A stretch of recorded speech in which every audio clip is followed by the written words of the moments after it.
Macca's Guides. Hey everyone, Macca here. Welcome to the continuation of Sniper Elite 3. This is Mission 4, and near the very beginning of the mission, after ziplining across the canyon, you'll climb up a wall, and you should notice personal letter number 1 on a tree directly in front of you.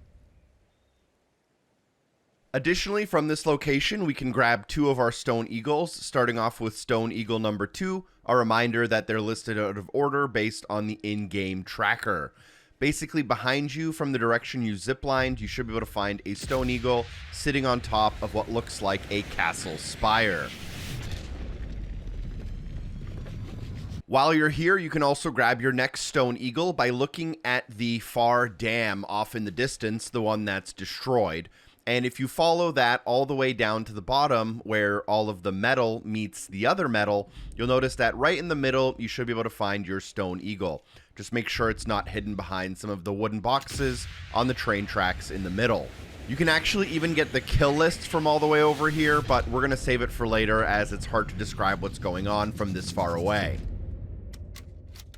You'll then begin the mission by moving into this little town, and as you approach, there will be a bunch of enemies, but the first building on your left will be this 2-story log house, and you should be able to climb into the 2nd-story window using the vines on the outside. There is a door up here, but it's a one-way door that is locked from the inside, so get in here and grab the pistol workbench before you open up that door for yourself. From the pistol workbench, let's go ahead and exit this house by using that door, go down the stairs, and then go into the little village towards the north. As you exit out, you'll notice this green building as well as a stone building with red windows, and kind of between those, there's a small shed with a blue door.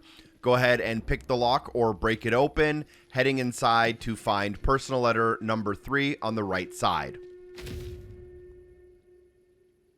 We've moved up a little bit further into that village, and as we did, we found this one house at the end of this T intersection. It's a 2-story house with a wooden top and a stone bottom, and if you go into here through the main door and you head upstairs using the right-hand side staircase, once upstairs, you should be able to find classified document number 4 sitting on a desk. The next thing we can do is get onto the railroad bridge, the smaller of the 2 bridges, and here there's a specific achievement/trophy you can grab that is not related to an in-game collectibles counter, but I'm going to show you it so that you can get as close to the completion as possible in one playthrough. Go along this bridge, watching out for the tank at the very end, and about halfway down the railroad tracks, if you look to the left, you'll find a gnome that's hanging out in one of these small arches. Pause your game and go to photo mode in order to unlock the Lost Its Way Gnome achievement/trophy. Heading back into town near the top left corner of the map, you'll have an objective to destroy 2 of the technologies, and here you'll find the train station, which is at the end of the train tracks and looks like a train station. There's a couple things to grab while you're here. Let's head upstairs, not worrying about all of the enemies, and through the door to find classified document number 1 as you enter from this side. Additionally, upstairs in the middle section of the train station, you can find a wine bottle, which is a hidden item, not a decoy bottle. From this bottle, let's go ahead and walk forward onto the balcony directly in front of us. And if you look directly to your north, you'll notice a large rock spire. And on the very top of that spire, you can find your Stone Eagle. Notice on the compass that I'm basically looking directly north, and shoot it to take it out.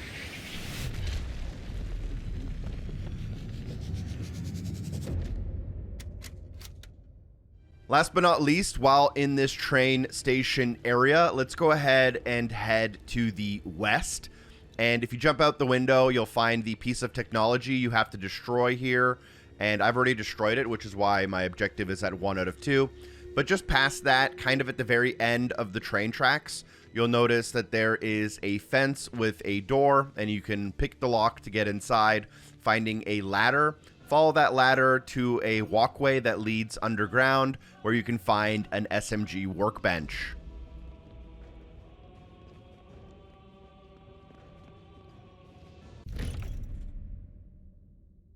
Following the path up towards the top left corner of the map, as you reach the sharp corner, there will be a little house, but additionally, you can find the dam lookout starting location by taking the small road up and to the left, finding the tent nearby, and unlocking it by lighting the fire here.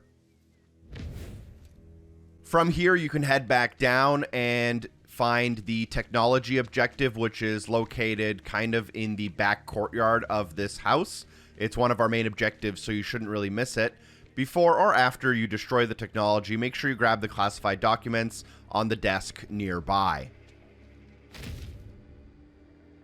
Now from here, you should be able to really easily grab the kill list, which is for making someone drop to their death. Let's go ahead and head onto the dam and go onto this little lookout tower.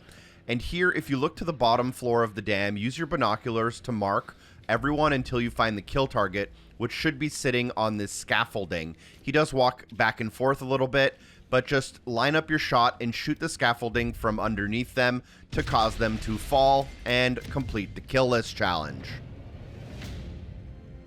We'll then make our way across the exploded dam, and on the left side, you'll notice that there's these kind of towers with spiral staircases. On the final tower, you should be able to climb up to find personal letter number 4.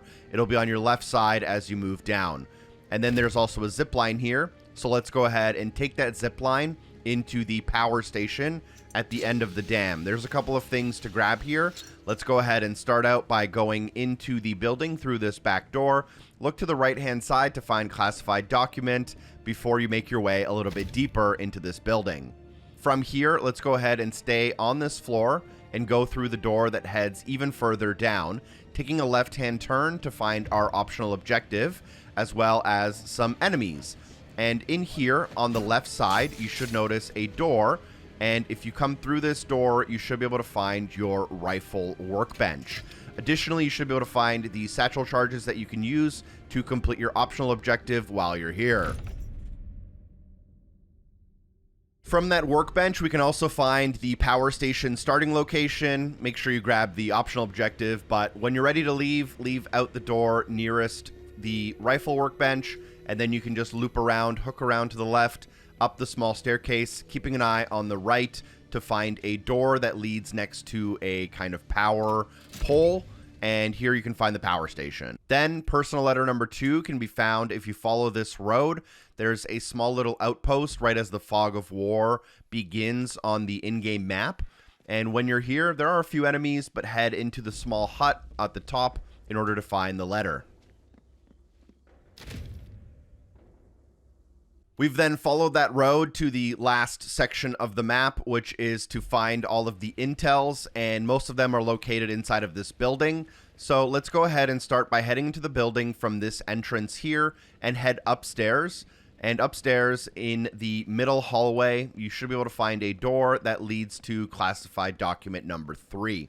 So make sure you grab that before you move on, and don't exfil until you have all your collectibles. Additionally, in this building, you can find hidden item number 2, which is a gas mask, and that's located near or in the bottom floor. So head back to that main floor, find the staircase to go even further down, and that's where you'll find your main objective, which is to light some pieces of paper on fire. Let's ignore that for now and find the gas mask in the same room. From the gas mask, you can also then exit out the door. There are 2 more collectibles we're going to grab. So we'll exit out the door, and here we'll be able to hop over the fence and go down onto the train tracks. And as those train tracks reach the tunnel at the very end here, you should be able to find hidden item number 3, which is a poster unlocking a challenge in the in-game menu. So make sure you grab that before you move on and grab your last collectible. From here, we can go and climb back up the vines to get back in towards that town we were just in. At the top, take a left-hand turn, and here you'll be able to jump up and mantle up the wall, or take the staircase and go around. And inside of this village, near the kind of middle of it, you'll find this abandoned barn-looking building. It has 2 floors, but no roof. I'll show you exactly where on the map I am. I'll even mark it here with a waypoint. And inside of this building, you can go upstairs to find a vantage point, take out some people. but instead on the bottom floor near the ladder, you can find personal letter number 5. Complete your main objective. Make sure you have all your collectibles before exfiltrating. Thanks for watching. Hope the video was helpful. Special thanks to everyone on Patreon for supporting the show. Peace.